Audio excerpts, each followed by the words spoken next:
impact on other type of services, such as the hospitalization cost in Lebanon, but it had also an impact on education because we could not recruit more teachers or open more classes, but we had to increase the number of kids in existing classes. When it comes to Syria, I haven't been yet to Syria. I intended to go, couldn't go, will go very soon. For the time being, we are not we have not been really impacted by the overall situation. Activities are being run as they used to be run. The primary problem we're confronted with in Syria is also of financial nature. Can we take another question or two? Sure. Isabel Sacco, EFE, a Spanish news agency. Yes, yeah. Yes, good afternoon. Do you believe that the idea... Sorry, yes. Do you think that the idea put forward by Israel weeks ago of transferring Palestinians to third countries has been really put aside by the government? Do you think that it could re-emerge at some point? And in relation to this, given the international geopolitical situation and the resources that Europe, you mentioned Europe as a group of countries that you would like to see come with more funds, but now the Europeans are more worried, concerned by the resources going to defense. So in that sense, do you think that it would be really possible to make Gaza a place where life is possible? That's a very good question. Life in Gaza has been unbearable for some time, already before October 2023, but became hell after October 2023. And when you see how devastated the Gaza Strip is, I do believe it's definitely a legitimate question. But Gaza is, where the Gazans come from, and that's their land. And they see their future in their own land. So the question is, how do we make Gaza livable again, basically? Are the plan to transfer people outside? No, they are never completely outside. They bump up. There are certainly members in the government who basically hope that such a plan or agenda be implemented or fully implemented.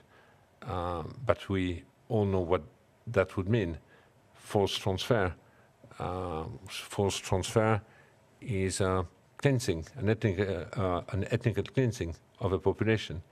So I really hope that what has been now proposed by the Arab state, endorsed by the Arab League, endorsed by the OIC, will become the alternative plan, because through this plan, that means also we keep the unity of the future of a Palestinian state. I'll take a last question there. Can you please introduce yourself? Yes, thank you. Yes, thank you very much. My name is Satoko Adachi from Yomiuri Shimbun, a Japanese newspaper.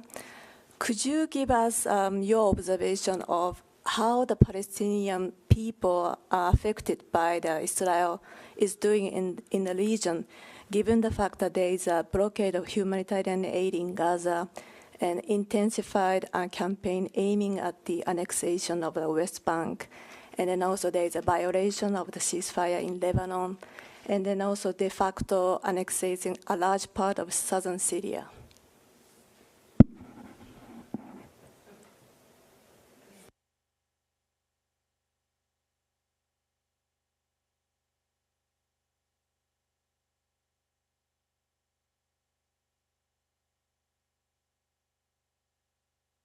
I don't understand everything of your question, but yes. But basically, your question is about how the Israeli military operation are impacting the Palestinians across the region, correct?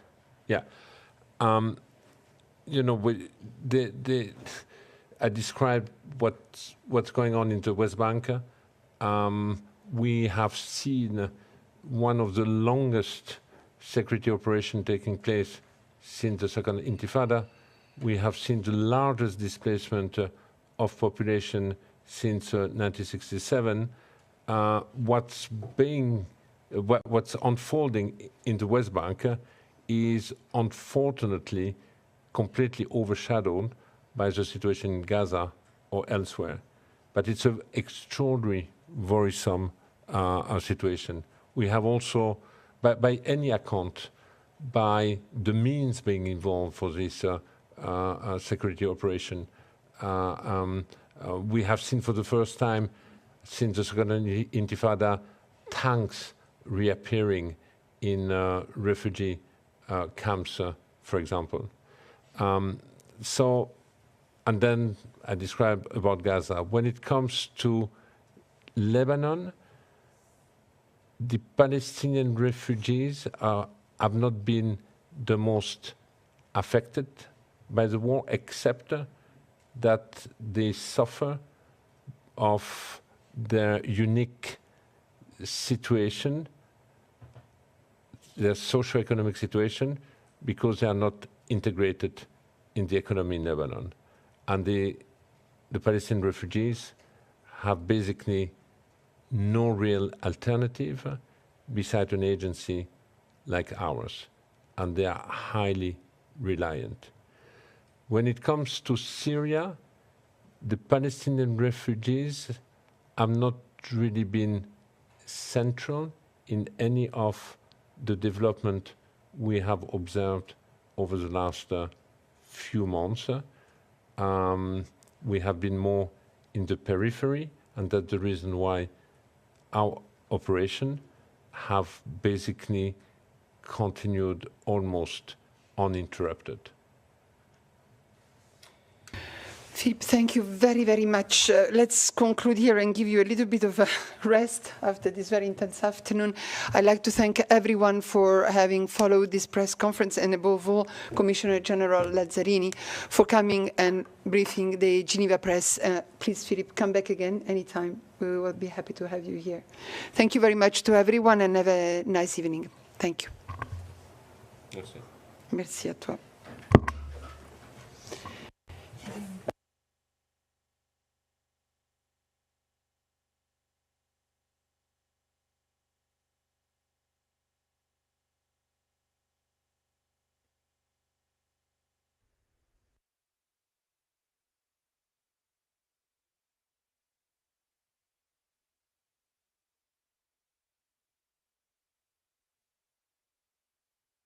I've just been given the remarks of Philippe Lazzarini.